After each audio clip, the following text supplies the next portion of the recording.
Hi, everybody. I just wanted to jump on and do this week forecast, which I have promised. Now, please, if you enjoy this, do like and subscribe and share these videos with other astrological enthusiasts, people who enjoy getting a little planetary heads up for the week ahead. Now, this is going to cover Monday through to Friday. It's going to be given on Melbourne time in Australia. So please modify that slightly if you are living in the Northern Hemisphere. Now, I will quickly share the chart of the moment, but I'm going to kind of come back to just chatting with you face to face, so to speak, rather than just letting you stare at a chart, because I was realizing that that looks a little bit dry and boring. So yeah, let's have a look. Let's have a look at where we're at right now. I'm going to share my screen. This is the chart for Melbourne. I wanted to point your attention up here to the top of the chart. We currently have the moon in Aries. It is separating from the North Node and applying to Mercury. So the vibe that we've started the day with may be kind of coming off a bit of a period of inflammation last night. The moon has come off Mars, okay? It's just separated from the node, so maybe there's been a little bit of a destabilization. Maybe we've been a bit impatient. Maybe we've been feeling a little bit overwhelmed or unsettled emotionally. For others, you might not have noticed that you might have been feeling awesome and a little bit empowered. Depends on the way this hits your chart. Today, and especially as we move into Monday in the afternoon, the moon will come together with Mercury. This is about vocalizing or making sense of anything that has come up for you in the past 12 hours or so, 24 hours even. So if you've been through a little stress, just, this could be a good time to kind of phone a friend or write it down and get it out of your head.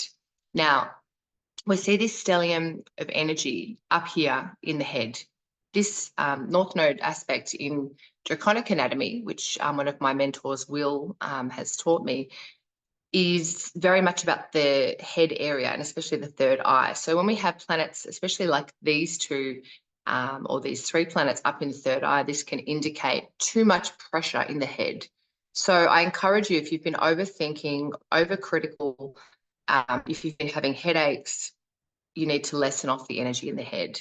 That can be as simple as taking like a bit of time and standing on the ground with your feet on the actual earth and grounding down out of your head, or maybe doing a bit of exercise to move through some of this heat.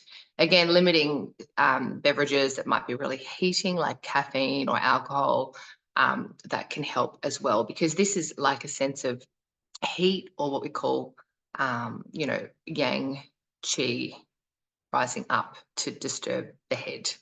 And again, not felt in everyone, but it's something to consider. So how do you get down into your body? How do you get out of your head and calm your mind?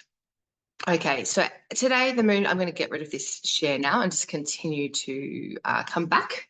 The moon's going to move through Aries for the rest of the day.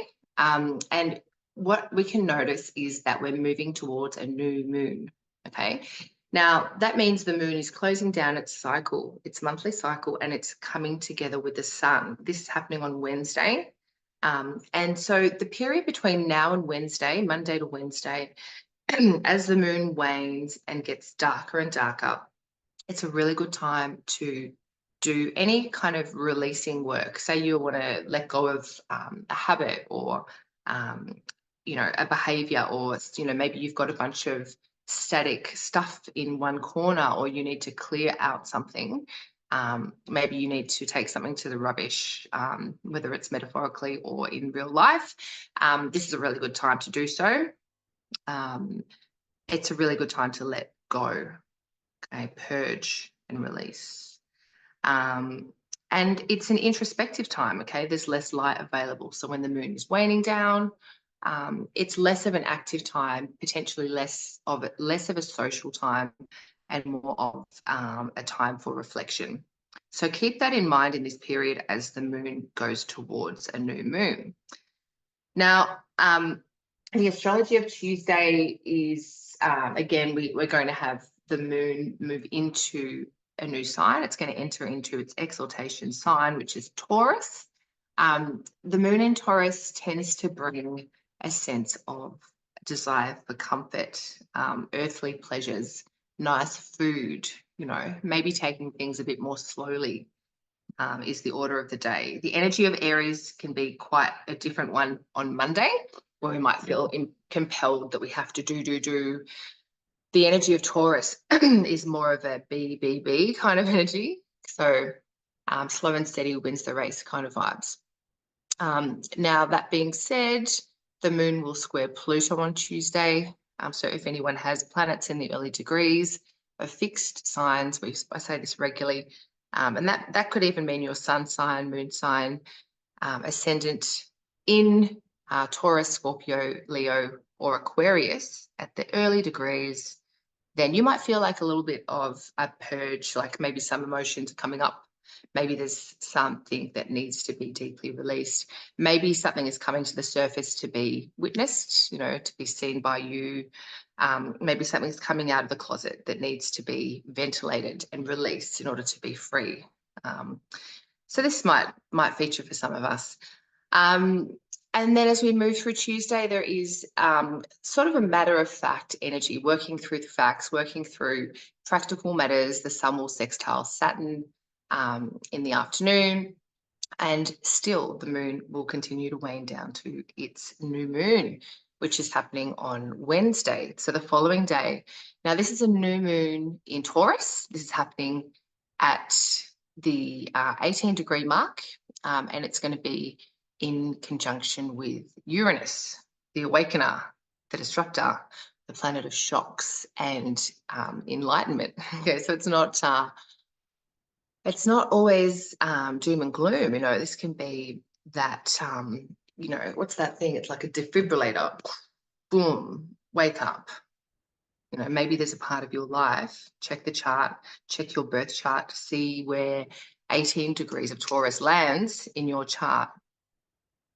Okay, if you check your rising sign, just the easiest way to do this is just to check the sign rising. Say you have Taurus rising, this new moon is going to be in the first house.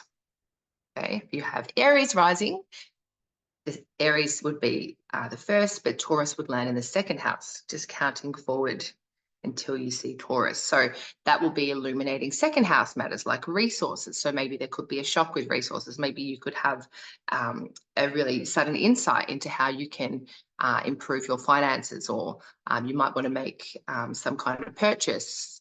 Maybe you want to change your everyday way of life. So yeah, there's lots of different ways to interpret, but if you want to know this in your chart, check the house where you find Taurus in your birth chart to see where is this new moment, this seed being planted, and where is there the potential for a little wake-up call. So I'm going to share the chart of the new moon here with you so you can have a little look. So this is the new moon as it appears from Melbourne, Australia. Now, we can see that the new moon is right here. So the sun and moon are together, which is what makes up a new moon. We know that the ruler of this new moon is actually Venus, because Venus is Venus here. Venus rules Taurus, and it's happening in Taurus. So the notion, or like the nature of this new moon could reflect our desire for security, our need for safety, our desire for pleasure, our desire for, keeping things simple. Maybe there's something about this new moon that asks us to simplify our lives, get down to what really matters, cut out the crap, don't have to complicate things too much here. Maybe, because Taurus is a fixed sign, we could be being asked to maybe commit to something. And as a result of committing to something, we may need to simplify our lives and prioritize that thing. We also see in this configuration, now we've actually got 5 planets in Taurus at the time of this new moon, that we have Jupiter and Uranus also in Taurus. So there is something that is changing and growing and expanding, but also a desire for change. So there is deep changes to the structures and foundations of our life. Now, that is what Taurus is all about. And there can be a desire to plant a seed around greater stability. Maybe it's about building resources. Okay, we've got Venus and Jupiter both in Taurus right now. Planets that can be associated with beauty and with wealth. So, we might really be seeking out a better quality of life for ourselves. Now, I would warn just around taking it too far, getting too caught up in material things around this period, because we see Jupiter is pretty much very close to the degree of our goal, which is one of our fixed stars in astrology, which is connected to kind of losing our sense of perspective on matters, maybe focusing on what is not actually really important. And chasing this type of superficial gain, or seeking to expand for the sake of fitting in, or being someone. This is sort of like that inflation of the ego, or losing track of reality. Now, this is definitely a good new moon to come back to your center. It's also important to speak your truth at this new moon, because Taurus governs the throat in astrology. Okay, so if something's been on your mind, maybe you need to just say it.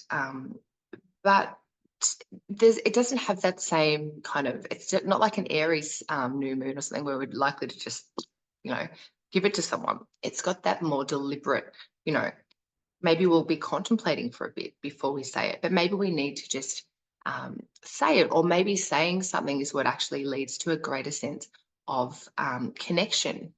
Because ultimately, this new moon is about healing. It's about reconciliation.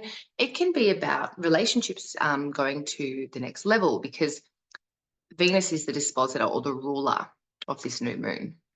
But again, remember, this is a new moon. So this is this opportunity for something new to spring out to life, and for it to be simple and beautiful. So it is a good time to kind of indulge or to enjoy simple delights, to spend time with people that you value and care about, and to be open to kind of new beginnings in relationships, and also with regard to material growth. And just remember, to keep it as simple as possible. Taurus is not like into complexity. It likes to kind of enjoy the senses, so something sensual, something like going out into nature or listening to some beautiful music. That type of thing is definitely supported at this time. And that can be a way, if you wanted to do some kind of, ritual or some kind of dedication this time to yourself during this new moon phase, like some people do. You could, do something that indulges or incites the senses. Maybe you could have a bath, you could light some candles, you could write down some of the beautiful things that you want to bring forward. Remember to bring it into your own birth chart. If you know your birth chart, look at the house where this new moon lands and consider the topics of that house and see, okay, well, how can I seed something fresh in this area of my life? How can I make something more beautiful? How can I really connect with the simple truth and the beauty and the I guess the most essential nature of something? It's something very beautiful about this simplicity. And so I hope that you enjoy this this new moon. I just want to take another quick look at that chart to ensure I've not missed anything else I want to say.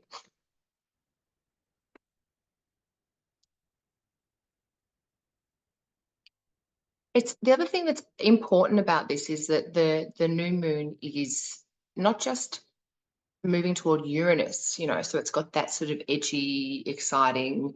It is simple, but it is also kind of a breakthrough for you, maybe leaning into that. Or maybe it's still a bit edgy, it's sort of like the difference between, people say the difference between anxiety and excitement. You know, it can be a bit like that, you know, breaking the mold of the way things have been can lead to a bit of anxiety, but it's also incredibly exciting. So, you know, perhaps reframing that at the time and being like, oh, I feel a little bit, maybe that's actually excitement. But it's also that this new moon is in a sextile aspect to Saturn. Okay. I quite like that because it's moving towards Uranus and Jupiter, which has the capacity to kind of blow things up and maybe make things a little bit erratic or a little bit unstable. But thankfully, this moon is also kind of being kept in check by that sextile to Saturn.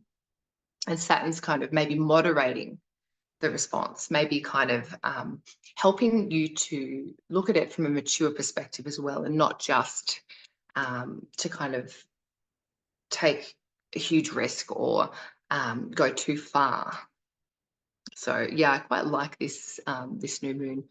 And then as we move through the week, okay, we will we'll have the moon moving into Gemini on Thursday. Where are you?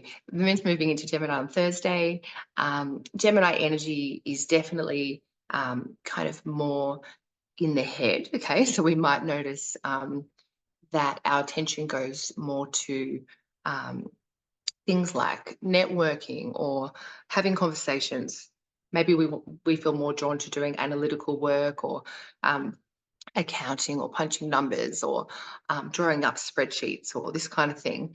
It's a good time to lean into that. We do have, as the moon moves into Gemini, it will come to, when this is on Thursday, it will come up together to trine Pluto, which is retrograde now, and then it will sextile Mars later in the day. So this is just going to add a little bit more interest to it. You know, it could be a good time to be working through, you know, maybe a challenging problem. Maybe it's a time when you actually want to take things a little bit deeper, do some investigative work. You know, maybe you're doing some research for a project. This is all quite well supported on Thursday. By the time we get to Friday, the moon is still in Gemini. Okay. We could just feel more chatty. One thing to kind of be aware of during this period is that our nervous system could be more highly charged. So if you notice that you're speeding up and you're up here and you know, your body's not keeping up with the speed of your brain, breathing, you know, Gemini is governing the lungs, governing the hands and the arms as well in medical astrology. So it's wise to kind of, you know, if you're just doing and not breathing properly and you're getting a little bit spinny and your nervous system is getting dysregulated, which can be a thing with Gemini, just doing a little bit of breathing exercises is helpful. There could be a little roadblock or a challenge or an opportunity for growth and maturity that comes on Friday afternoon when the moon squares Saturn.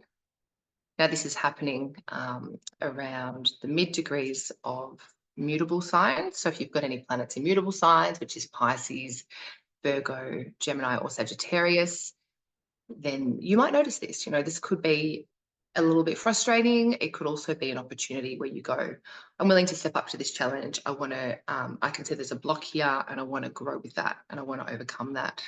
For some people, they might get shut down. For other people, they might treat it as a as some kind of challenge to be overcome. So lean into it the best you can. Later on Friday, the moon will sextile Chiron, which is sometimes about learning or getting the healing out of the challenge and understanding what it is that we were supposed to learn. And then we move into the weekend. So, I mean, I think all in all, this week is it's a pretty nice week. You know, there's always going to be challenges for different people based on your unique birth chart, your unique circumstances, and the way that you are moving through life at the moment. Remember that it's our choices that impacts our reality. Okay, where we give our attention to, what we decide to do in every moment is creating our lives. And yes, our astrology has something to do with it, but we also have the capacity to influence the way that these planets actually exert their signification. So planets can have lots of different ways they can express themselves.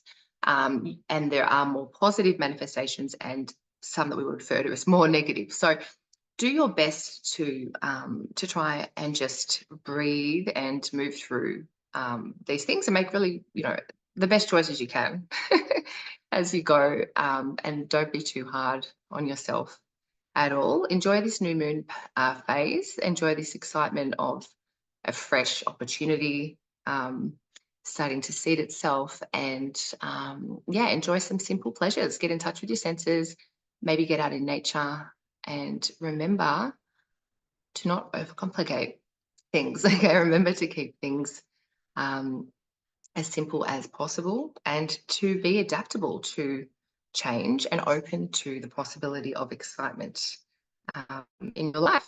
All right, I'm going to leave it at that. I will be back again on Friday for the weekend forecast. I hope you're well. If you need astrological support, or you are curious about finding out more in regard to my Chinese medicine services, you can contact me via the website, which is danielleashley.com.au. Okay, bye.